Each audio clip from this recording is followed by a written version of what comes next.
Hello, and welcome to Akron, VA. I hope that you will enjoy Bloodbath. To stay up to date on when new stories are released, please feel free to subscribe and press the notification bell. Without further ado, I implore that you listen and enjoy. "It's all an illusion," Lord Mortimer Henley said in a posh voice, indicative of his noble upbringing, to Dalen, his young and philosophically curious protege. "The clothes, the wine, the prim and proper attitudes, in the minds of such nobility, these things symbolize power and strength."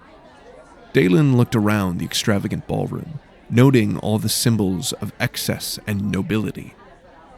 The room had a strange golden hue, as if the walls themselves exuded wealth. Massive red curtains hung from the high vaulted ceilings and gently brushed the stone floors around the walls of the ornate room. Dozens of small wooden tables with lavish silk tablecloths dotted the edges of the hall, while a much longer and more decorated table stretched from one end to the other, seating the most important and dignified guests this evening. Dalen and his teacher sat at one of the smaller tables nearest the main table. Such signs of wealth used to disgust Dalen, but in his time spent under the tutelage of Lord Henley, he had grown to recognize its place in Brokend society. The ladies in their expensive and colorful ball gowns, and the lords in their pristine suits and uniforms. All of the lords, except Lord Henley, also carried sabers at their side, despite the obvious fact that none of them had ever known any form of combat or war. Though inexperienced in martial combat, many of these nobles were proficient in various schools of magic, though most of them would never have used such magics outside of a training setting. Nobles, however, were a paranoid bunch, and as such, every person in attendance, including the hosts and waitstaff, were forced to wear a soul governor, an enchanted jeweled bracer that prevents the use of any external magic. It had been magically bound to each person by the house warden. While many enchanted objects like soul governors are passively enchanted and self-contained, Lord Henley had explained earlier that these particular ones were bound to the warden himself, meaning that as long as he still lived and had enough magical energy, the soul governors were impossible to break, bypass, or remove. Such devices had become commonplace in high society in the years following the Ascension. However, ones actively enchanted by a warden were extremely rare. Before Broken had become a god, there was little need for such precautions, as his iron fist and dominating presence was more than enough to stifle any thoughts of betrayal, rebellion, or assassination. Since his disappearance and apparent apotheosis to divinity, however, distrust and court intrigue had been at an all-time high. Part of the reason Dalen had requested to become Lord Henley's ward was to learn more about how a government built on the back of one man, however extraordinary that one man might have been, could still operate for so long after that man was no longer in the picture, and also how their fear of their emperor and current reverence to their new god changed how they acted and operated. Dalen knew that Broken's apotheosis had occurred centuries before, but after studying the histories and beliefs of their founder, he struggled to believe in him as a god, especially since no prophet or oracle or anyone who claimed spiritual authority had been able to prove communion with him since. And yet, the Broken Empire, or at least its remnant, still stood as a symbol of order and power throughout the spheres. This gala was Dalen's first opportunity to watch the inner workings of the system that had kept the Broken Empire running. Lord Mortimer Henley's reason for attending this party, however, was very, very different. "My lord, you obviously hold disdain for the way the rest of the nobility act. Why do you engage in the same practices that you find so repugnant?" Dalen asked, his tone slightly cautious, trying his best not to challenge or offend his teacher. "My boy, you have a very inquisitive mind which I greatly admire in you. I, like yourself, am a philosopher at heart. It's not about being right and them being wrong. Such things are for scholars. No, philosophy is about understanding all aspects of life and society, and then challenging others' perception of it. I stand up to the other nobles in my own way. However, this is an age of diplomacy, not philosophy. For us to bring about change to the whole, we must do so from the inside, one small step at a time. Mortimer sighed, seeing the disappointment on Dalen's face, and began swirling his glass of wine in his hand as he considered what to say next. I know you want to change the world, and I believe that one day you shall. But before you can do that, you must understand.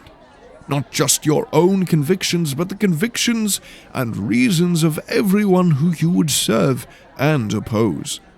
Only then can you truly rise above to become something greater. I know, Dalen said, but I just can't help but feel that we could be doing so much more than attending parties and balls. Dalen, I hate these events as much as you do, maybe even more, but they do serve a vital purpose. This is where all the nobility gather to make secret alliances and plot against one another. My appearance here shows them that we are still a political threat, and that they will need more than a few underhanded deals to take me down. They will assume that I have alliances of my own, and that gives us leverage to continue our work. Mortimer looked up from his glass of wine and across the ballroom floor. Besides, this party in particular is of particular interest to me and to your training as my ward. It is? Dalen asked, sipping the water that he had poured in a wine glass at the beginning of their meal. Indeed. I have it on good authority that an assassination attempt will take place tonight. Pfft! Dalen caught himself from spitting out water in disbelief. Against you? No, of course not. Many of my fellow nobles dislike me, but I don't have enough influence to be that big of a threat. In honesty, I'm not entirely sure who the target is. And though this attempt will inevitably fail, seeing the lengths that the nobility are willing to go to in order to accomplish their goals, and also how the nobility react to such an ordeal, is important to any seeking to understand our culture in all of its facets. So you brought me to a party where there will most likely be a deadly assassin present for the sake of training. Precisely. I'm glad you understand. Now, my boy, let's use this as an opportunity to further our understanding, and potentially even catch a killer, which may in turn feather our own political standings as well. When Lord Henley had invited Dalen to a high society ball, this wasn't exactly what Dalen had in mind, though it did present an interesting situation. Philosophers at their core were investigators, tasked with discovering the mysteries of the heart, the mind, and the universe as a whole. Surely he could put his skills to use in this situation as well, couldn't he? Okay, Dalen said reluctantly. What do we know about this assassin? Woefully little, I'm afraid. Though there were rumors that they could be a sanguine or a blood zealot. Wouldn't the soul governors prevent them from using their power? Their external powers, yes, but sanguinism and hemomancy are both very proficient at boosting the internal abilities of their users, making them extremely strong and resilient. Oh, lovely.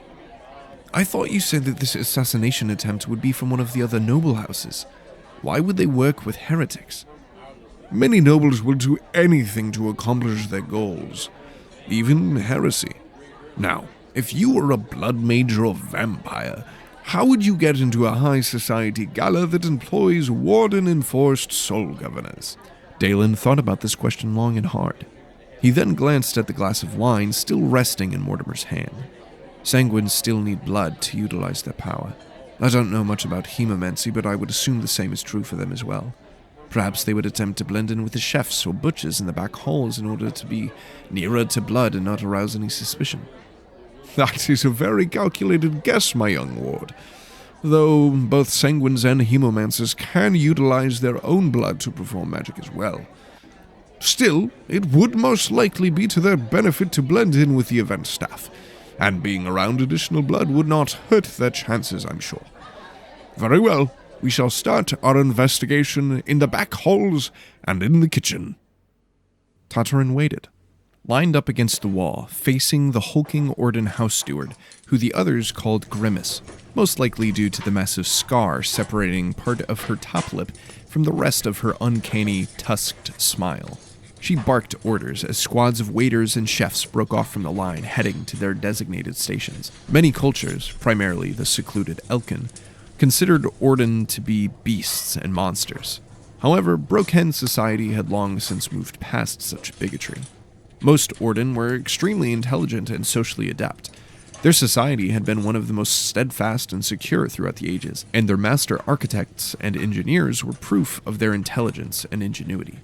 This particular specimen, however, definitely gave more credence to the beast stereotype. Tatarin was biding his time, waiting for the right moment to break off with another group of staff and disappear into the back halls before Grimace realized that he was out of place. But that time had yet to present itself. He had called in a favor with an old friend of a friend to get into this event, and he was not going to waste it. Though he had only been here for a few hours, he had grown quite fond of several members of the staff. They seemed like good and honest people. It was a pity they would all have to die. "Butchers, if I see one bone where it shouldn't be, or a single jagged cut, or a single slice of spoiled meat, I will send a lot of you home to Butcher's Bog, you hear me?" The brawny woman shouted. Tatarin knew just from a glance that none of these so-called butchers had ever even stepped foot in Butcher's Bog, but he knew no one would question or correct her as they all shouted, "Yes, steward!" in unison, and headed off to the butchery behind the kitchen. Tatarin followed. It was ironic to Tatarin that he knew more about the culture and history of the butchering arts than any of these people, and yet he was the fake. He had been to Butcher's Bog a handful of times in his youth while on pilgrimages. Though it historically held very little religious significance to his people, it was still considered a holy site by many zealots just because Crom had recognized and praised their zealotry while he still walked the mortal world. Even though Tatarin hated Crom for his abandonment of his people, he could not ignore the significance he played in their culture. He was the Bloodchild, after all, wasn't he? Tatarin marched with the butchers past the gathered waitstaff and through the kitchen, and slipped away through a half-open door near the butchery entrance. The door opened into a dimly lit corridor leading to who knows where. Intricately designed rugs ran down the hall with swirling patterns of what must have used to be red and orange, though in the dim lighting and after years of use they appeared closer to black and brown. Wallpaper that was equally detailed and ugly in Tatarin's eyes created a strange psychedelic tunnel leading into the unknown darkness. Part of him wished he had done more reconnaissance and memorized the floor plan, but in the end it wouldn't really matter once he began. The warden had made sure that there would be no way in or out of this place, and with the Soul Governors he should be able to make short work of anyone and everyone that got in his way. He traced the wall with his hand as he walked quietly down the hall. He breathed deeply, feeling his blood quicken and heed his call.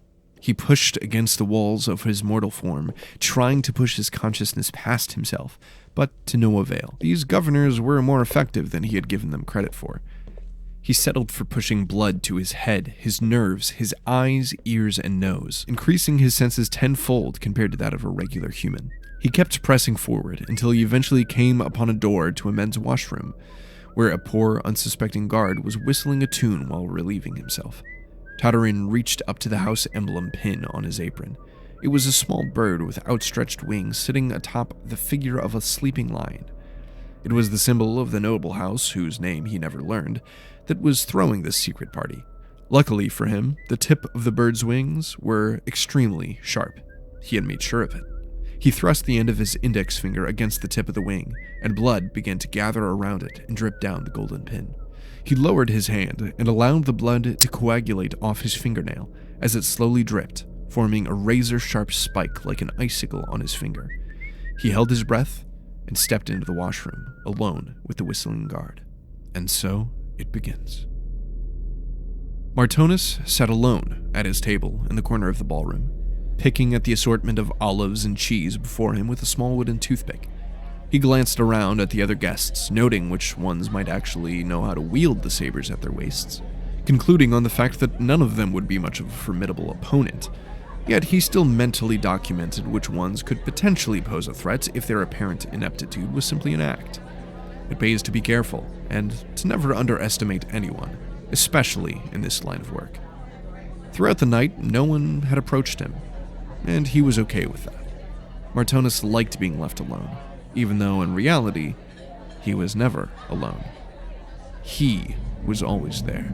Keeper, said a deep and demonic voice from within the depths of Martonis' mind. Yes, he whispered quietly so that the other guests could not hear him. I smell blood, the voice shouted. It's a feast. There's bound to be all kinds of blood from the meat in the kitchen. Human blood. Martonis' heart skipped a beat. Why couldn't this just be an easy job? There was always something. When he had been assigned to infiltrate this event, he thought it would be a nice change of pace. He might even get to relax. Boy, was he wrong. Show me. With those words, Martonis' shadow, that had been resting on the floor and dancing from the flickering chandelier overhead, sprang to life. It began to grow and move independently from Martonis' body and the room's light. In an instant, it took on a solid form, and its endless, burning red eyes burst to life. This creature stood nearly 9 feet tall, covered completely with rippling and flowing shadows. These shadows came to 3 points at the top of its form, the center one holding those hellish eyes. It had been decades since the binding, but Martonis still hadn't fully gotten used to seeing Reaper's true form. The Reaper nodded to Martonis and then sprang out into the wide hall, swimming through the air like an eel, leaving a trail of shadow with red streaks from its eyes.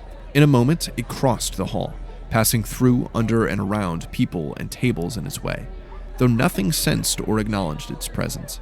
It was a Phaeton, after all. Only extremely gifted seers who were specifically looking into the veil would be able to spot it unless it chose to reveal itself. Martonis closed his eyes as his world turned black and then blindingly red. And then, when he opened his eyes, he was seeing through the eyes of Reaper, ducking in and out of rooms, passing hidden through walls and doors. And then he saw it, a body, lying on the floor of the staff's washroom. He closed and opened his eyes again, returning to the table where his body sat. He stood up, exhaled a long sigh, and began to walk. Dalen and Lord Henley passed by the massive, dull metal statue of Broken that stood resolute in the center of the room against the wall, as they excused themselves from the main hall where the ball was taking place. It was said that the steel of his armor was made from the body of a dead god, which explained its unusual appearance. The actual suit was said to shine like a mirror, while also appearing with a dull, matte gray finish, almost like stone. The lore around gods was almost always confusing and contradicting, which was another reason that Dalen treated such stories with a grain of salt. They passed through a door on the edge of the main hall and into the hallway beyond that leads to the kitchen. On second thought, maybe this isn't such a good idea. Firstly, I don't think we're supposed to be back here. Secondly, what exactly are we supposed to do if we actually find this killer? Dalen asked, growing more nervous the closer they got to the old door in front of them. If it is what you claim, then we don't stand a chance fighting it. Dalen, there are more ways of handling conflict than simply fighting. Perhaps we can talk with them, discover who sent them, and who it is that they are targeting. Are you insane? Possibly, yes.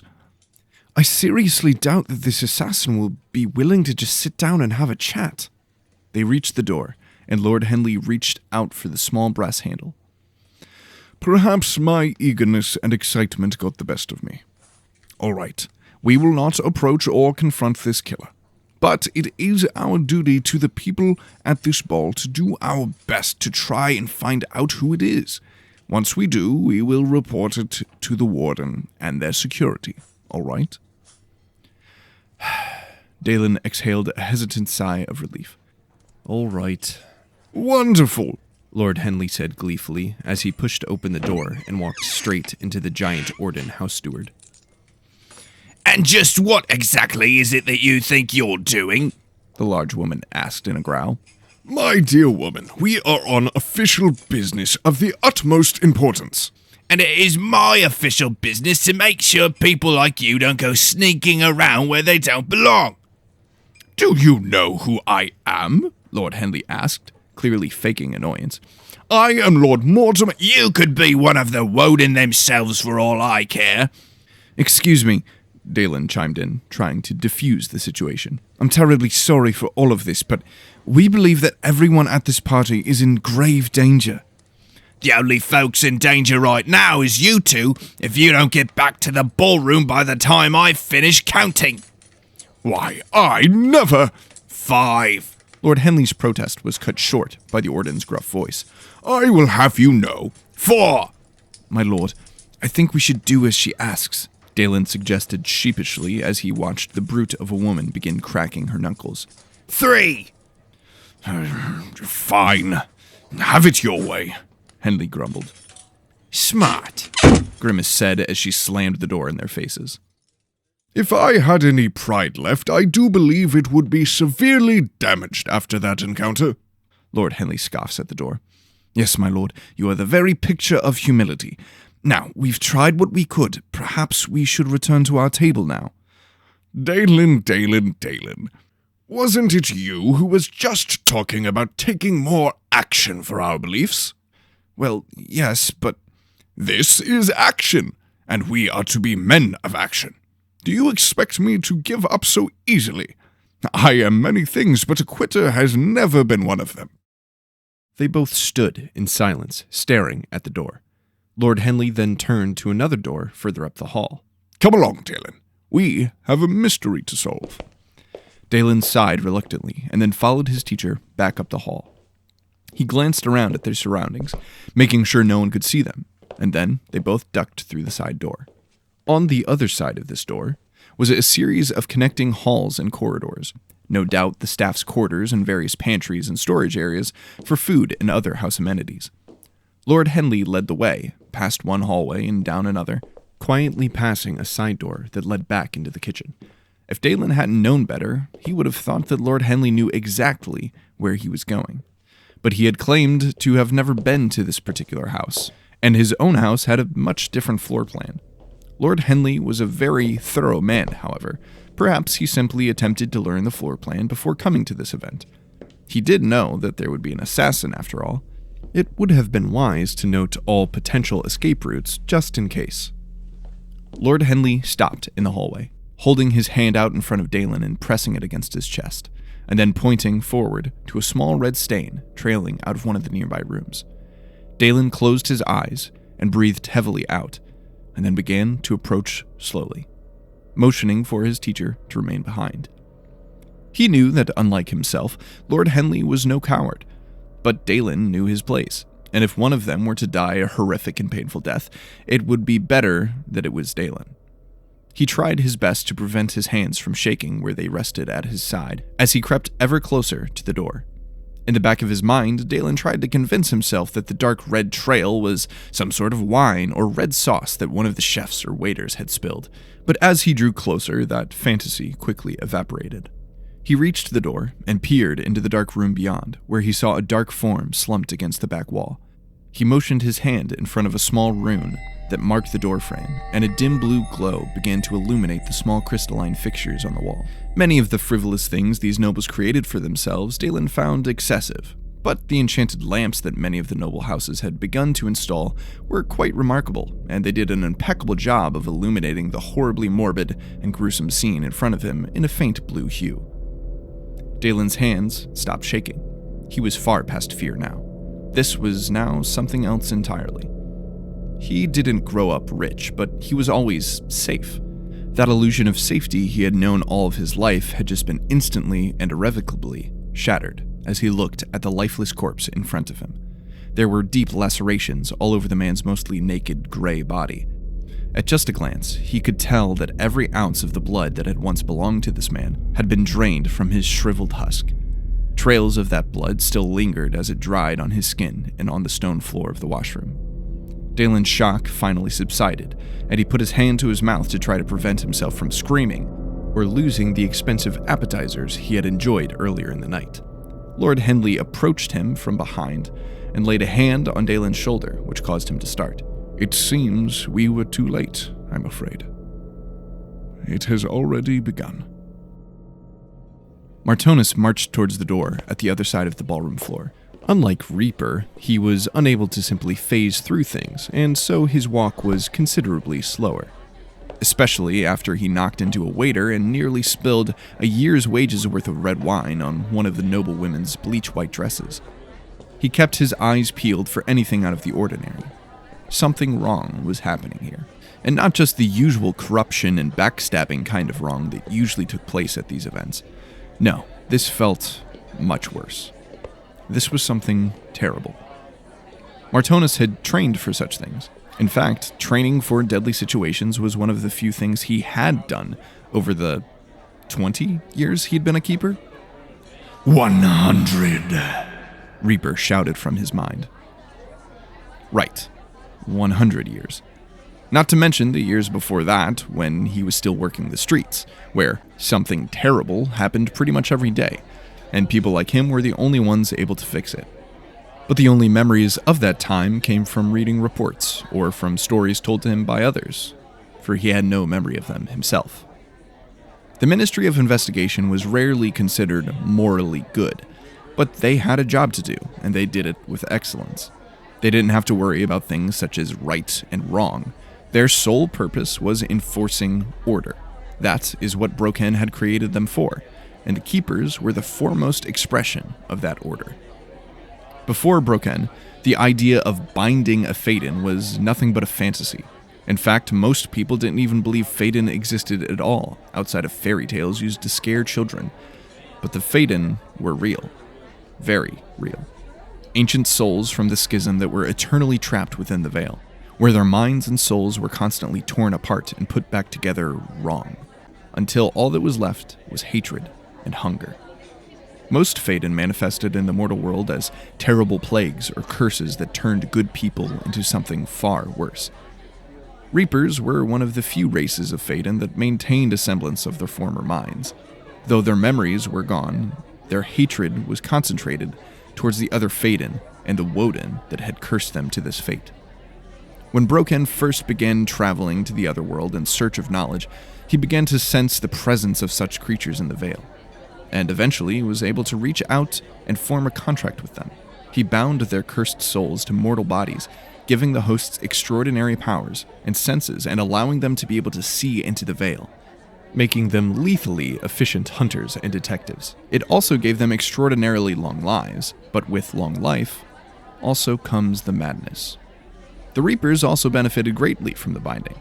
By being tethered to the mortal world, they would be able to retain memory once again, and they would be allowed to consume the soul of any other Faden they encountered, or any mortal that got in their way. Martonus knew that most of the Empire believed that Keepers and Reapers were merely myths used to enforce order and sow fear. More times than not, however, that underestimation of his kind helped him greatly, though the fear of those that did believe was an equally effective tool. He passed through the staff door and into the corridor beyond, retracing the mental trail that Reaper had left him. He followed the faint glowing red streak that only he could see, until he found himself standing in front of the washroom where two nobles were standing in front of a body. Well, this just got interesting. The two nobles started and turned around with frantic looks on their faces. Normally you two would be my first suspects. He leaned past them and looked at the desecrated corpse beyond. But I sincerely doubt either of you could have done that. So, you want to explain why you're contaminating my crime scene? Good sir, I take it you are part of the event security, the older and better dressed of the men asked. Something like that. Now, it would be in everyone's best interests if you start answering my questions. We, received a tip that there would be an assassination attempt on someone here tonight. We were merely hoping to investigate and discover this killer before anything happened. Unfortunately, we were too late to save this poor man, the younger one said shakily. Martonus turned his head to the side. What do you think? The old one smells funny, but I see nothing in the veil. They appear to be honest. Reaper screamed in Martonus's mind. And to whom were you just talking to? Someone you should pray that you never meet. Go back to the ballroom. Notify the event staff. I'll handle things from here. If you believe that you can just walk in here and take credit for our hard work, you are sorely mistaken, good sir. Broken steel, I hate nobles. Excuse me? You want to be involved? Fine. You're back to being suspects. Let's start with who you are and what exactly you know about this. Martonis said in a clearly agitated and demanding tone while gesturing to the gory scene beyond. I am Lord Mortimer Henley, Lord of House Henley, and this is Dalen, my ward. The one called Dalen proffered an awkward smile. Continue. I received an anonymous tip that an assassin would be present, and I have it on good authority that they would somehow be connected to the blood arts. Martonis pushed past them and began examining the body. That explains the lacerations and blood loss. Was it a sanguine? Dalen asked. No bite marks, only stabs and slashes. Hemomancer, most likely. Oh dear. Yeah. I apologize for my ignorance, but I know very little about hemomancy. Few people do. Practitioners are rare and extremely powerful. There are 4 different aspects of hemomancy. Most hemomancers are only capable of 1 or 2 of these aspects. This kill proves that the killer was wielding at least 3. How so? The first aspect is internal. Nearly all hemomancers learn it. It allows them to manipulate their own blood, to empower their strength, endurance, and senses, as well as heal themselves from most injuries and toxins. The second aspect is external. They can use their blood to fuel spells and incantations, as well as form weapons, armors, and wards. These first 2 aspects drain their soul much faster than other forms of magic due to its nature. The third aspect is also external, but it allows them to manipulate other people's blood once it's outside of their bodies to do the same. They need to draw the blood first, but once they do, they begin to burn that person's soul instead of their own. And the fourth? Dalen asked. The rarest and most deadly. Full control of the internal blood of other people. A confused expression spread across both Lord Henley and Dalen's faces, and then it instantly turned to horror as they realized the implications. That means that they can kill someone with a thought, cause a heart attack, poison their blood, drain blood from their lungs or brain, cause them to go blind, or cause numerous forms of organ failure. They become death incarnate. Thankfully, few people ever learn this aspect, even fewer ever master it, and none that do ever survive long. If they are so powerful, how come they don't survive? The blood god is a jealous one. He doesn't like competition. Well then, hopefully we shouldn't have to worry about that, at least. Right? The Lord asked nervously. As long as they're wearing a soul governor, they won't be able to use the 4th aspect, even if they are capable. They won't be able to cast spells either, but that won't make them much less dangerous. We need to be... Martonis was cut off by the sound of a blood-curdling scream from down the hall. Reaper appeared from the shadow on the wall nearby, his endless eyes blazing brightly. Go, Martonis said, as it nods its billowing head and darted out into the hallway.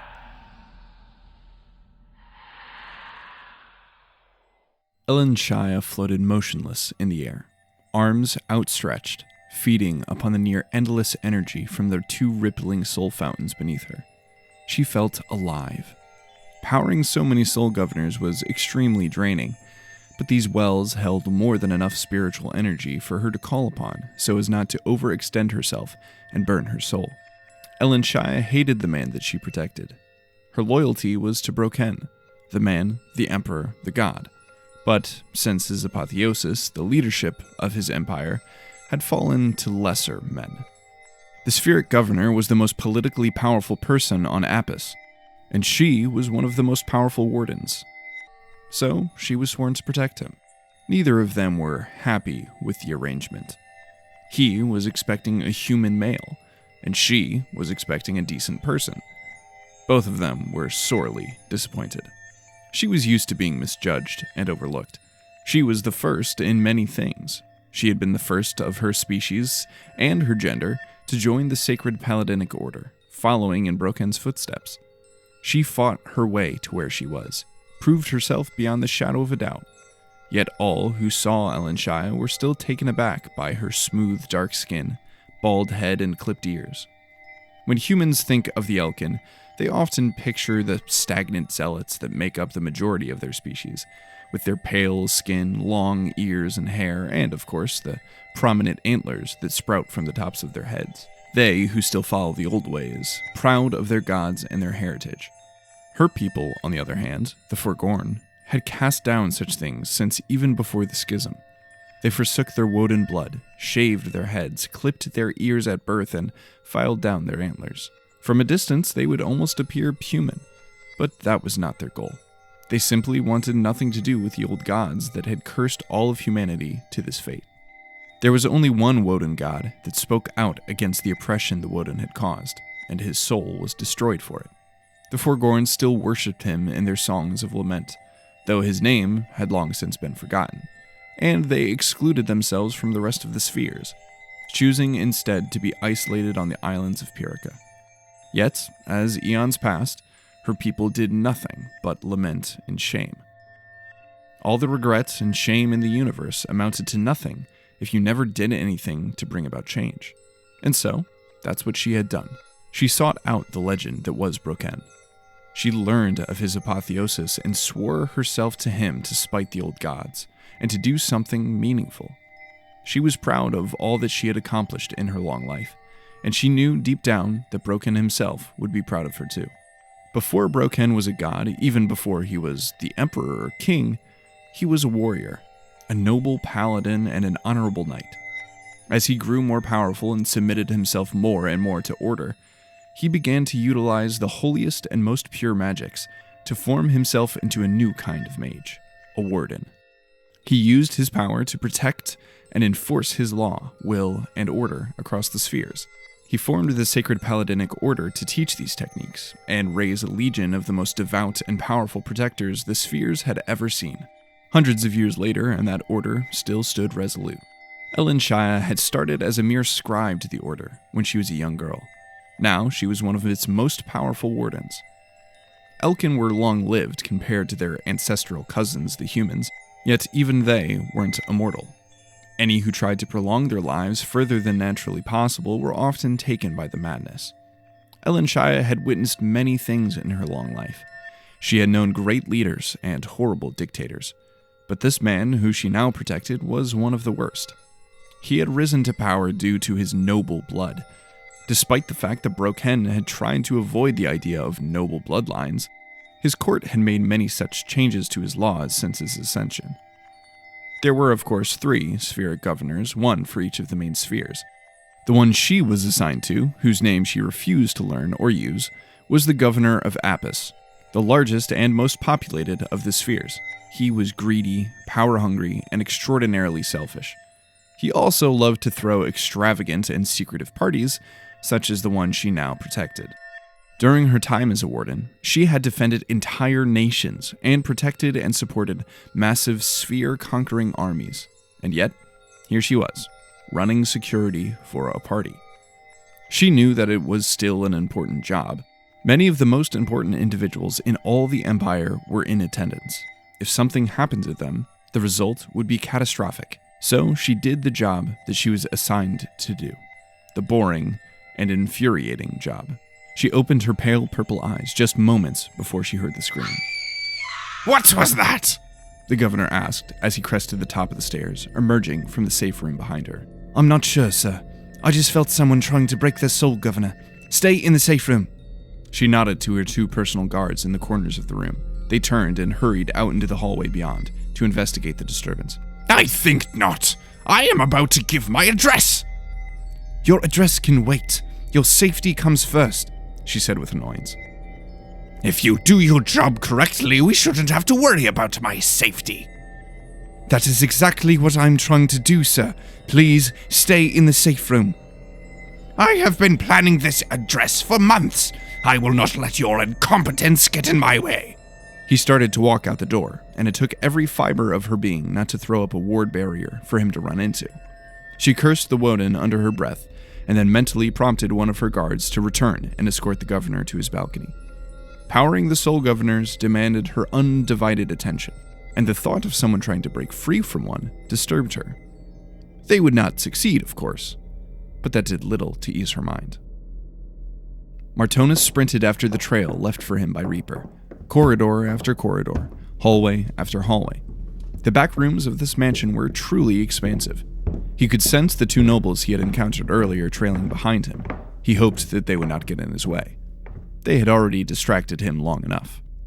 He rounded one last corner, coming into view of the cause of the disturbance. The hallway was covered in blood. The bodies of 3 men were slumped against the 2 walls, showing a path of destruction that had been carved. At the end of the hall, Martonus saw him, an average-sized man wearing a house guard's uniform, most likely taken off the body of his first victim. He was holding up a maid by her throat, several feet off the ground, a massive sword made of blood protruding from his other hand and through her abdomen. The assassin's eyes met Martonus's own while they stood motionless. The last drop of the woman's blood flowed down his glistening blade and began crawling up his arm. Reaper manifested next to Martonus in his mind. "Can you take him?" Martonus asked. "I am unable to fully manifest in the mortal world due to your jewelry." "Can you still empower me?" "With pleasure." With that, Reaper moved towards Martonus in a flash, passing through his flesh and changing its shape to match his form. Just then, Dalen and Lord Henley rounded the corner, forcing Martonus to break eye contact with the assailant. "Run!" he shouted back towards them, as the assassin threw the woman's corpse like a rag doll against the nearby wall and began sprinting towards them. Just then, a man stepped out from a door with his sword drawn, wearing the armor of a sacred paladin. This was presumably one of the House Lord's personal guards, or that of his warden. The paladin turned towards the assassin, who had not slowed in the slightest, and began to charge him. Martonus turned towards the 2 nobles. "Ballroom, now!"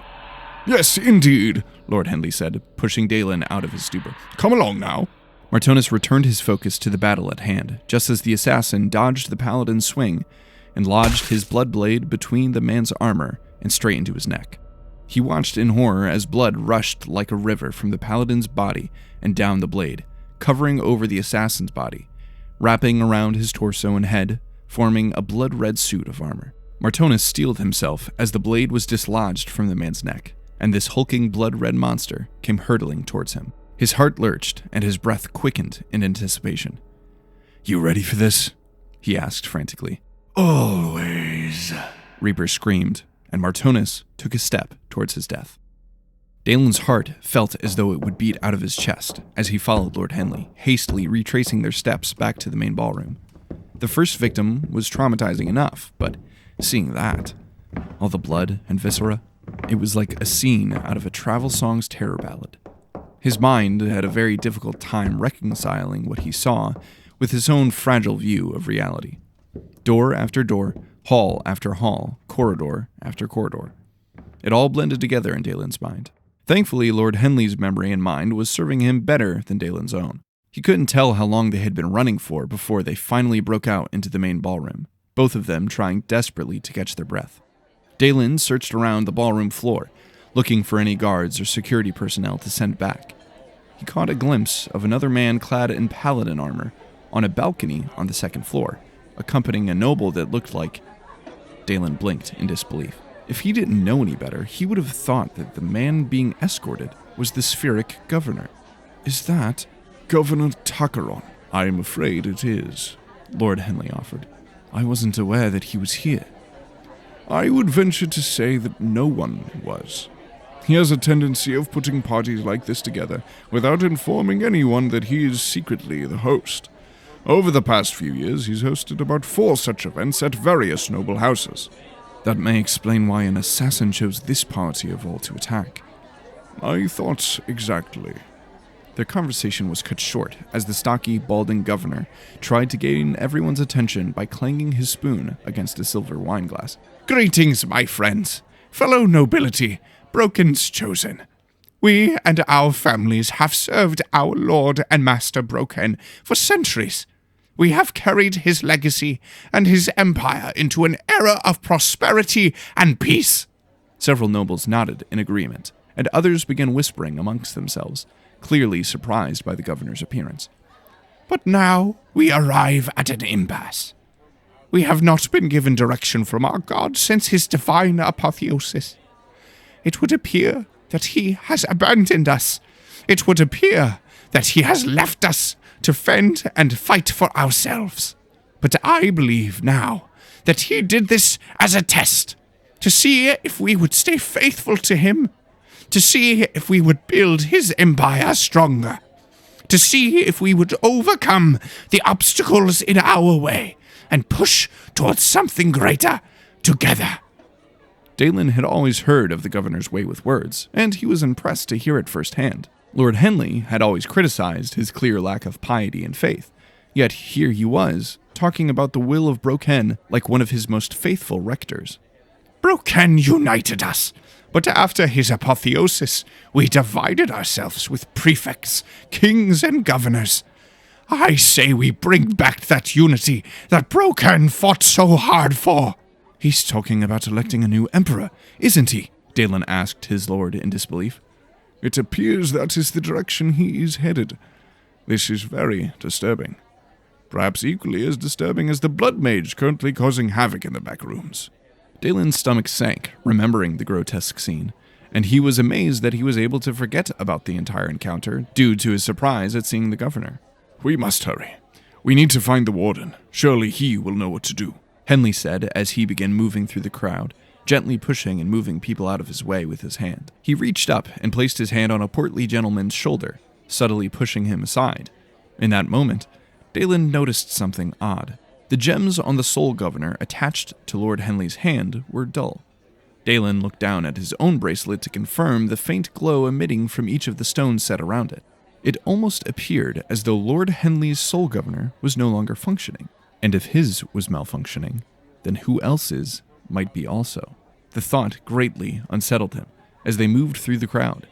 He wasn't sure whether Broken was truly a god or not, but in that moment, he prayed that even if every other soul governor failed, that the one belonging to that hemomancer would remain strong. Time seemed to slow down around Martonis, as Reaper filled all the gaps in his body, mind, and soul. His senses increased, and his fatigue from running fell away as he was filled with otherworldly strength. He set his jaw and watched the zealot charge towards him in slow motion through his red-tinted eyes. He was mere feet away from him now. Martonis took another step forward, watching the assassin raise his sword-infused hand to strike. He felt Reaper's hellish arms and claws ripple through his own, and its shadowy form tore out from his skin, fully encompassing his hand as he pulled it back to strike at the creature in front of him. In an instant, time sped up, and Martonis narrowly dodged the zealot's first strike and rammed his palm into the man's armor-covered face. He dug his fingers into the bloody helmet and lifted the man up from only his face, proceeding to slam him down into the ground, shattering the faceplate made from the solidified blood. The man looked up at him through his fingers with a mixed expression of shock, horror, and then most oddly, respect. The man was younger than Martonis had expected, probably only in his mid-20s. If he hadn't just witnessed him murder 5 people, he would have almost thought he saw innocence in the young man's eyes. He hesitated, and that hesitation was all the zealot needed to cause hundreds of razor-sharp needles of blood to forcibly protrude from his bloody armor, piercing Martonis' body. Martonis and Reaper both screamed in unison as they were impaled by innumerable spikes and thrown violently off the prone blood mage. The zealot tried to absorb the blood that remained on his spiked armor, but the action caused him to cry out in pain as well. Both Martonis and the assassin writhed on the ground for a few moments, battling the pain that had overcome them both. The zealot recovered faster, however, and he jumped to his feet and darted past Martonis as his mind began to fade out of consciousness. Reaper continued to scream in his mind as the numerous wounds covering his body tried to pull themselves closed. After several excruciating moments, the pain subsided, and Martonis regained control of his mind, relieving Reaper of the pain. When Reaper entered Martonis' body, they shared a soul and mind. Reaper is much more durable, both mentally and physically, however, so if they sustain too much damage, Martonis' mind would usually break down first, leaving Reaper to bear the full weight of the damage. Martonis always felt bad when that occurred, but in the wake of such occurrences, Reaper rarely cared. He was used to enduring much worse pain in the Vale. Compared to the suffering that awaited him beyond, this was nothing. Martonis watched as the shadows and smoke poured out from him and formed a clearly wounded Reaper in the shadows of a door nearby.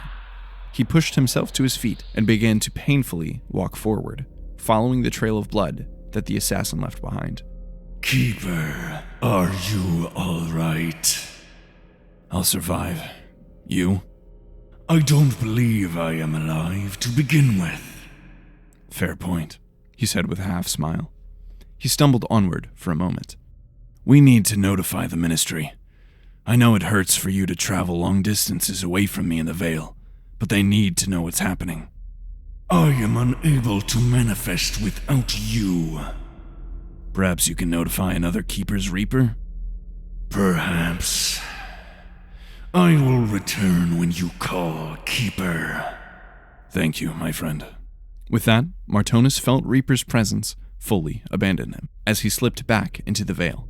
Time passed differently in the Vale, and though returning there fully would be agonizingly painful for Reaper, he would be able to travel much faster there. Traveling or communicating such distances would normally take days, weeks, or an insane amount of spiritual energy for certain gifted mages, but Reaper could travel through the Vale in mere minutes by mortal world standards, though for him, it could feel like years. Martonis hated submitting his friend to such agony, but it was the only way to notify the Ministry. The nobles in attendance were merely a small fraction of the Empire's total ruling class, but among them were some of the most powerful and influential people in all the spheres. If he failed, and all these nobles and leaders died, it could be catastrophic for the Empire, and the Ministry would need to be prepared to handle the aftermath. Step after painful step, breath after excruciating breath, he pushed onward down the hall, wishing he had waited a few moments longer before he sent Reaper away so that his body could have fully healed. Now he could only hope and pray that Reaper would return before his body or his mind gave out. Martonis normally liked being alone, but for the first time in years, he truly was. Screams, shouts, the sound of metal rending flesh, the smell of smoke. The young Tatarin shot out of bed in alarm, looking around frantically. "Mom? Mom?" he called out, but to no avail. Their yurt was empty and dark. His mother was gone, and the only light came from his village burning outside of his window. He ran across the small hut to a trunk where his mother kept her ceremonial dagger. He drew the glistening red blade and held it firmly in both hands and slowly stepped towards the thin sheet of fabric that acted as their door. He pushed the curtain to the side and looked out at the devastation beyond. There were flames everywhere. People were running back and forth, trying to flee from the carnage caused by the 5 massive suits of enchanted armor that continued to slaughter them all mercilessly. He watched several villagers attempt to fight back, using anything they could get their hands on to strike out against the onslaught. Then there was his mother, levitating in the middle of their village center, rivers of blood flowing violently around her and materializing into spikes, weapons, and spells that she used to batter against the steel abominations. They dented and bent, but very few of them fell. Tatarin crept forward, the dagger still clenched in his hand, and moved steadily towards his mother. He knew that he should feel afraid, but he didn't have time for fear. His mother was the only person in this village that could stop this massacre, and she needed him. The steel creatures made quick work of the rest of the village and converged to surround his mother. Many other villagers gathered at her feet, cutting themselves on rocks and blades to offer their blood to her. His mother cast an enormous blast of energy that threw 2 of the suits through a nearby yurt. Then she turned around to see her son. "Tatarin, run!" she cried in desperation. But Tatarin's focus did not break. He would not abandon his people. He approached the pile of half-drained villagers beneath his mother and held up the ceremonial dagger to his own wrist. "No!" she begged. but Tatarin knew it was the only way to save what was left of his people. He winced in pain as he made the quick slice up his arm, spilling his own blood to the dirt below. He looked up at his mother and saw tears streaming down her face. She let out a blood-curdling scream as she pulled on his blood and turned back to the approaching suits of armor. His mother had always taught him that the soul existed in the blood. It was the essence that gave all things life. These abominations of Broken had no blood and no life. They were forged from the armor of fallen paladins. They were cold, heartless, and nearly unstoppable, and they were exceptional at hunting down and butchering people like him. He grew tired. The blood was draining from his body at an extraordinary rate. He fell to his knees, and his vision started to blur. A faint ringing was all that he heard now. He wasn't afraid of death. If he were to die here, his soul would be consumed by his mother, not by Crom, and that brought him peace. The pain was gone now. All that was left was a dull feeling, like a sore body after running around all day. Kneeling here was almost relaxing, if he ignored all the blood and the bodies of his friends all around him. He forced himself to look up at his mother, his hero, as a blinding bolt of light shot out from the distance and struck her in the chest. She fell limp to the pile in front of him. He reached out and tried desperately to call to her, but all he could manage was a low croak. The fire burned around him. The glistering giants moved towards them, and he collapsed beside her. Time passed, though he did not know how much time. His eyes fluttered open, trying to take in his surroundings. He was no longer on top of the pile. Several other bodies lay across his back and legs. Most likely the steel giants were gathering all the corpses to burn. He felt something in his hand, something not completely cold. Another hand, that of his mother. With great strain, he pulled on that hand, trying to pull them closer together. He moved a lifeless arm out from in front of his face, and there laid his mother's warm and loving eyes, staring back at him. For a moment, his heart dropped, thinking her dead, but just then she blinked slowly. "Tatarin," she said in anguish as blood seeped out of her mouth, nose, and eyes. "Listen to me." "Mom!" he cried out through tears. "Tatarin, you must take my blood." "I can't! I can barely control my own." "You will learn, my dear. Take my blood." Tatarin pushed against the bodies around him, trying to dig for the surface as he cried. "I'm gonna get you out of here. We'll get out. We'll go far away." "No, Tata. I'm dying. I'm trying to hold..." She began coughing up blood, adding to the visceral cacophony below them. "My spirit can't last much longer. Please, my son, don't let him take me. Take my blood and live." "No! I can save you!" "You can't. But I can still save you." Through tears and blood, she reached out and cupped his face in her hand. "You can do this." "I can't," he sobbed. "Do it for me. Give me peace. Don't let him claim me." She forced a smile as life slowly began to drift from her eyes. "Ah!" Tatarin screamed as he lifted his cut arm towards her, trying with all his might. He did what she had taught him. He breathed deeply and pushed his soul against the confines of his body, expanding it. The blood before him began to glow in his eyes, its soul calling to him. He focused and reached out both with his soul and his arm. His mother's eyes shot wide as her blood rushed from her into Tatarin's arm. He continued to scream as the last drop of blood drained from her and the last light of life faded from her eyes. Tatarin knew sadness. He had lost countless friends and family members to both Broken and Crom, but he had never felt this agony before. This pure hatred and rage. When he finished draining his mother's blood, he didn't just stop there. Every drop of blood around him began swirling towards him in a red torrent. He threw the bodies of his friends off of him and rose several feet from the pile of lifeless corpses. The steel monsters turned towards him in unison from where they were around the village. He had never felt so much power before. He felt invincible, unstoppable.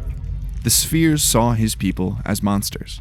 Well, he would show them a monster. Step after step, Martonus stumbled down the seemingly endless back halls that seemed to overlap in impossible directions and patterns. They were confusing enough before, but he could feel his mind begin to fray, struggling to put one foot in front of the other. He could no longer tell if he was simply imagining things, or if this place really was this strange. His mind was not the most reliable source of information, so he kept pressing on, hoping to find something, anything, that he could trust. Memories that never happened began to flood his mind, while others retreated, never to be remembered again. This was the cost of living for so long. Step after step. He didn't know how much time had passed. It could have been minutes, or hours, or an eternity for all he knew. In that moment, he felt like he understood what being in the Veil must be like for the Faden. Past, present, and future happening all at once, like being submerged in the ocean many leagues down, with no sense of direction, no light to pull you out of the ever-oppressive darkness. Step after step. Why was he here again? He knew there had been something important driving him onward, but now it seemed to elude him. His father was drinking again. His mother had sent him and his big brother out to the street so that they didn't have to see what happened next. His brother always took such good care of him. He loved him, right until his father beat him to death the year after. He had just been running down the back streets, his tears and his brother's blood running together on his clothes. But how did he wind up here? He hated that man. He hated his commander, too, even though he was the person to finally put his father in his place, underground. The commander had given Martonus a chance, let him patrol the streets and clean up the scum. Where was he again? He had to get home. It was his son's birthday today. He had been chasing a sin eater, hadn't he? He thought for sure he had seen it go this way. The eater had started hurting people in order to feel something, as they often did later in their lives. Martonus always felt bad for eaters. Their curse had to be one of the cruelest, and their deaths at the hands of Reaper would be even crueler. Where was Reaper? He always felt him gnawing on the back of his mind, slowly feeding off of his soul. Martonus always pretended not to notice. It wasn't his fault. Martonus. Who was he again? Marty. That's what his brother called him. He should really visit him sometime. Martonus collapsed, the darkness and the madness consuming him. Keeper. Reaper screamed as he ripped through the veil, forcing his way back into Martonus' mind. Your mind suffers. Really? What gave it away? He mumbled. More than the madness. Something is wrong. The madness is wrong enough as it is, thanks. Martonus joked, his mind finally clearing enough for him to force himself back to his feet. Reaper had a way of keeping his mind from falling apart, though he knew that he had already lost many memories that couldn't be recovered. He also knew that someday Reaper restitching his mind over and over again wouldn't be enough. I sense altered memories, more than just what the madness changes. Then it clicked. Weeks of planning this infiltration evaporated into thin air. The day leading up to attending this party became clear to him. He hadn't noticed there was a massive gap in his memory there. That's the weird thing about memory. It's hard to know when you've forgotten something. The winding and twisting hallways in front of him corrected themselves and snapped into place. He turned around and looked down the hallway directly behind him, where corpses still lay. He had only moved mere feet from where he started. At that moment, he knew Reaper was right. Someone had been messing with his head. Cognimancer. Cognimancy can be a very powerful form of magic, except for its one glaring flaw. Once someone knows they are being manipulated, the illusions fall. For a brief second, he wondered if the assassin was just an illusion too, but the bodies in the hall quickly tore down that notion. The fact remained that someone was playing them all for fools. I should have seen it before. They are very powerful. I've been trained to detect cognimancy too. You're right. Whoever they are extremely strong. Any word from the ministry? Reaper paused for an uncomfortably long time. Reaper? Do not get involved. What? Martonus asked in confusion. That was all they said. How exactly am I not supposed to get involved? He exclaimed. Come on, we still have work to do. He moved down the short hall with a new sense of vigor now that his wounds and mind had healed. The ministry's apathy concerning these events gave him pause, but he was not going to sit idly by while this all played out. He would get to the bottom of it. The trail of blood ran cold at an intersection. Martonis recognized one of the paths as leading back to the ballroom. Not knowing what else to do or where else to go, he made his way down the corridor and out into the ballroom beyond. He stopped at the doorway, noticing everyone's attention, focusing on a single man standing on a balcony overlooking the room. Takaron, the spheric governor. Naturally. He also noticed two familiar men making their way through the crowd, most likely on their way to inform the security of the event that took place in the back halls. He noted the wave of people that seemed to part in front of them, like a school of fish swarming to avoid a dangerous predator. Another part of the mystery snapped into place. Are you thinking what I'm thinking? We share a mind. Right. Come on. Martonis moved along the wall, attempting to cut off the two nobles. He reached them right before they exited the ballroom. Mortimer Henley. Mortimer Henley. The two nobles stopped and turned around, confused. Mortimer Henley. You know, when you first introduced yourself, that name triggered something in the back of my mind, but I couldn't quite place it. Then again, I didn't fully have access to that portion of my mind then, did I? Well, I do now. So, you want to talk here or somewhere more private? Henley stood there, dumbfounded for a moment, before adopting a much more solemn expression. I see. Dalen, could you give us a moment, please? Sure. Henley motioned his hand towards the door and stepped through. Martonis followed, leaving Dalen behind in the ballroom. Henley closed the door behind them and then turned to face Martonis. What do you want, Martonis? Mortimer Henley, the master mentalist. If I recall correctly, your illusions have toppled entire kingdoms in the past. I gotta say, I'm impressed. Fabricating an entire noble house and making it convincing enough for the rest of the lords. Manipulating this many people to this extent is no small feat. Manipulating a keeper is even more impressive. Henley stared at him blankly for a moment. I told the ministry that sending you would be a mistake. So the ministry is in on this. I must say I wasn't fully expecting that. Start talking. Now. Henley sighed in resignation. Takaron hired me as an extra layer of security for this party. I was to alter the guests' memories so they forgot all the details about the location and circumstances. Discretion is key, after all. I was also instructed to mentally alter the floor plan as to keep people out of the areas they shouldn't be. Then the ministry contacted me. They claimed that Takaron would be making a play to become emperor, and they wanted to stop it. I was to cause a disturbance, sneak one of their agents in as a blood zealot, fabricate a mystery to distract everyone from what was really happening. I had no idea they would actually be sending a hemomancer. And how do I fit into this? Honestly, I do not know. You are a late addition to the guest list, and they told me to keep you concealed and your mind in the dark.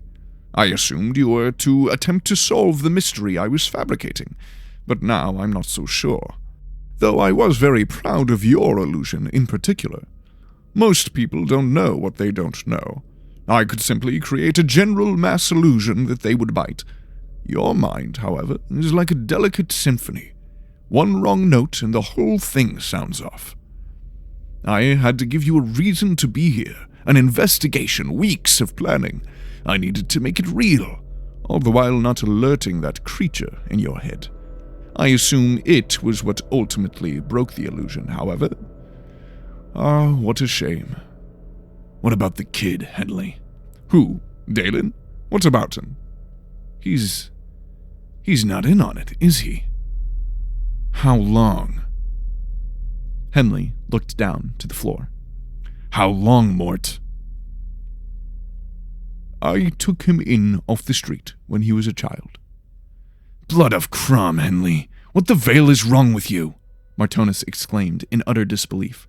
The best actor is the one that doesn't know they are acting. Dalen can be anything, and anyone I need him to be, and believe it completely. You're sick. His whole life is a lie.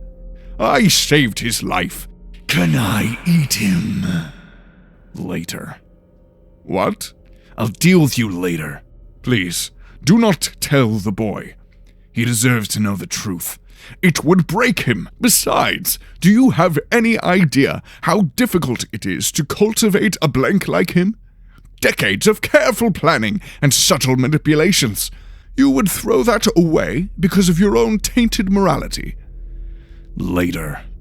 I have a killer to stop, he said, and walked away, down the hall towards where he assumed the warden's chambers would reside. Martonus! Martonus! Henley called out from behind him. He ignored him and continued walking. The floor plan made a lot more sense now that his mind wasn't being scrambled by Henley's illusions.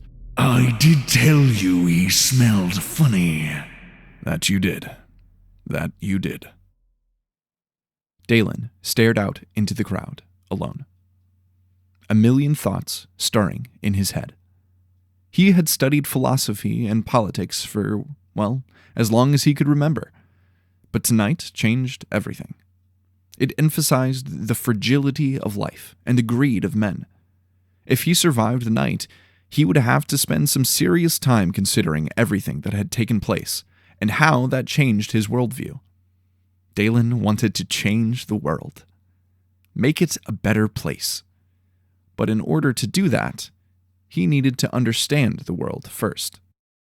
The longer this night went on, however, the less he felt that he truly understood. There was truth out there. He sincerely believed that. But in all of his searching, the only thing he had discovered for certain is that there was no such thing as certainty.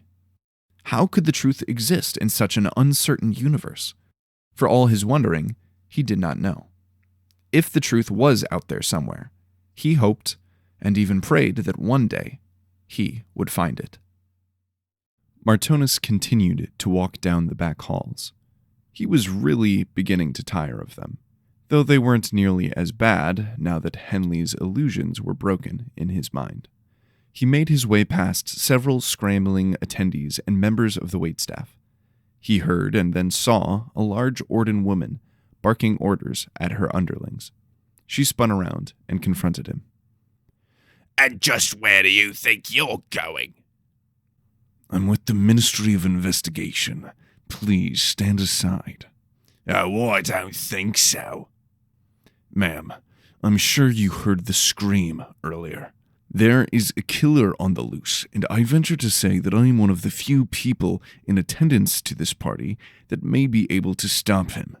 If you don't get out of my way, I will move you. He felt Reaper moving within his head, and noticed his sight expand significantly as Reaper caused his eyes to glow deep red for effect. The Orden woman gulped deeply and looked around herself. Oh, he is Atlas. You're one of them. All right. But if you cause any trouble, you'll have me to deal with. Got it? Got it, he said as he pushed past her towards the ornamental door at the end of the hall. The eyes were a nice touch. You are not nearly as intimidating as you think. Not without me, at least. Noted. He reached the door and pushed it open, stepping into the room beyond. The room glowed with a brilliant pale blue light, emanating from the two pools of power in the middle of the room. Floating several feet above them was a tall, dark-skinned woman with power radiating from her. She snapped her pale purple eyes open and took him in. Who are you, and how did you get back here?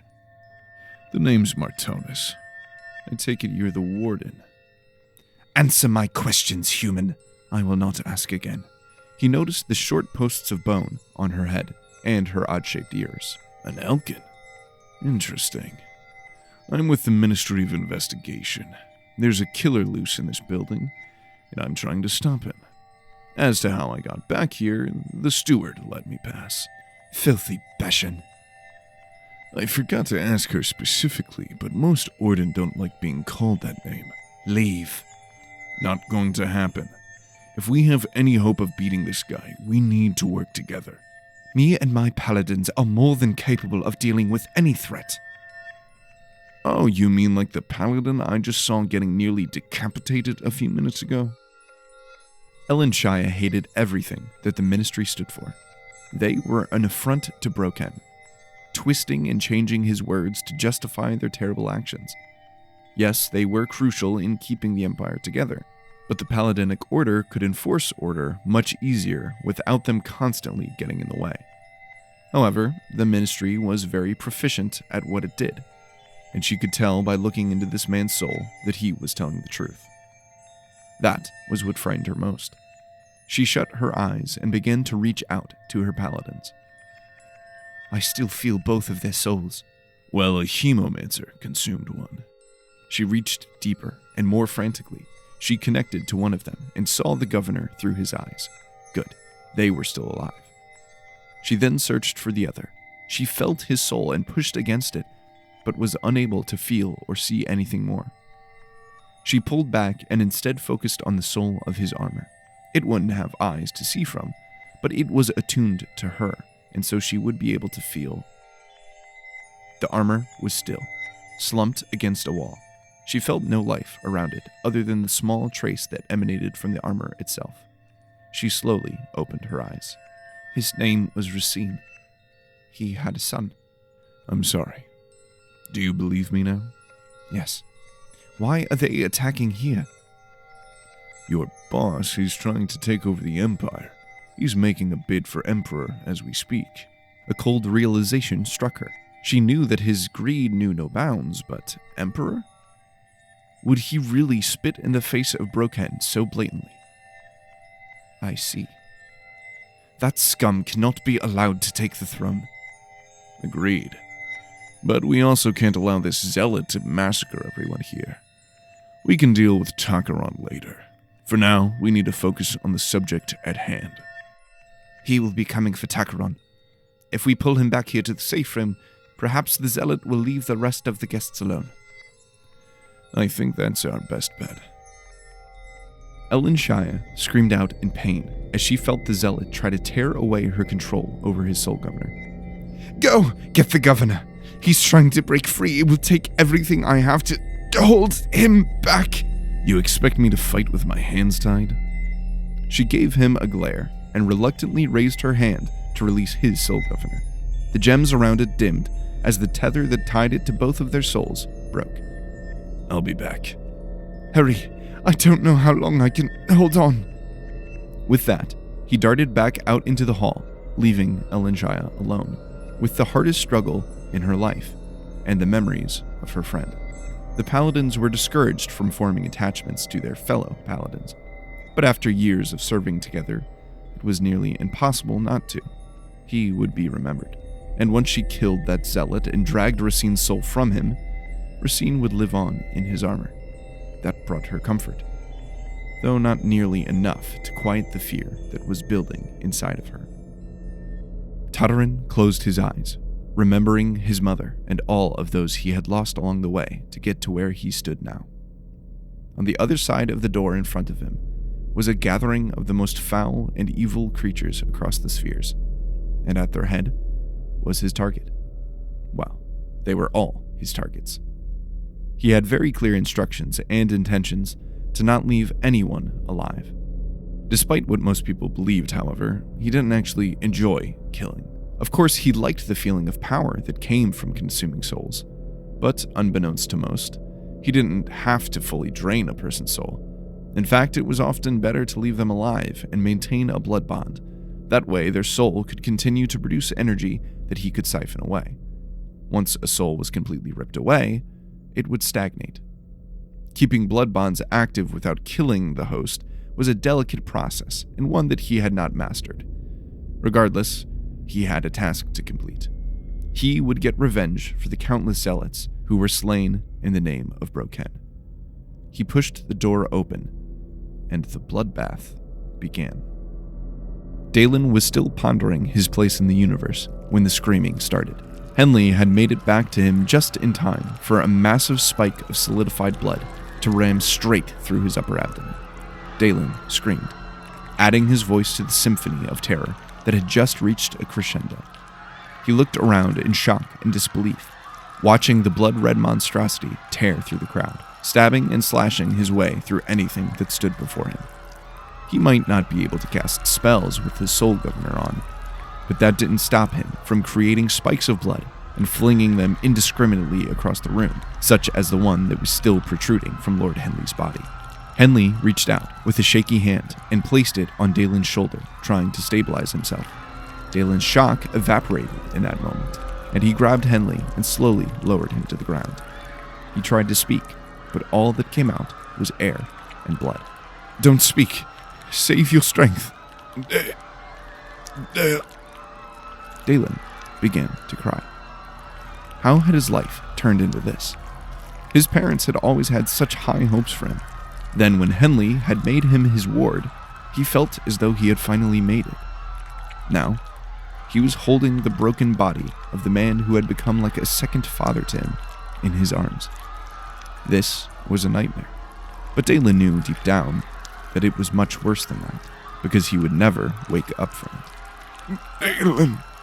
Henley was finally able to cough out. It's okay, my lord. I'll find help. Lord Henley reached up to Dalen's face and grasped it with a strength that Dalen would have thought impossible to a man in his state. And then, Dalen woke up.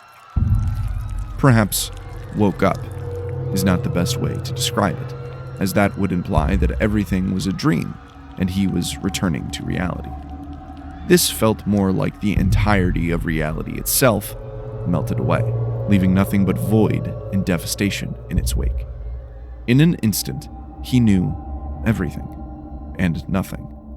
He knew that his entire life was a lie, that all of his memories were fake.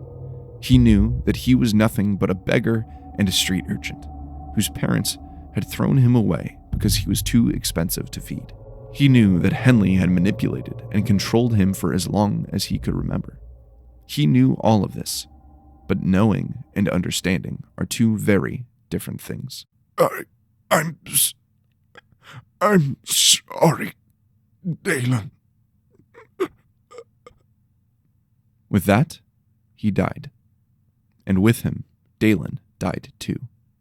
Not his body or his soul, but his identity, his purpose. His mind broke, trying to piece together his memories, trying to justify what little he knew, trying to make sense of anything. He failed miserably. All that was left was a husk of a man, like that man he had seen in the washroom before, drained and lifeless. The screaming faded behind him. He didn't care about them. He didn't care about anyone. All he could do was sit there in the blood and stare blankly into the lifeless face of the monster that had stolen his life from him. Martonis burst out through the doors and onto the second-floor balcony, carnage raging below. The paladin guarding the governor spun around with his sword drawn and leveled it at him. Easy, big guy. The warden sent me. The paladin closed his eyes for a second and then nodded in confirmation. Martonis never understood how paladins and wardens were able to communicate telepathically, but he wasn't complaining. And what are you supposed to be? Takaran blurted out, clearly flustered by the massacre happening beneath them.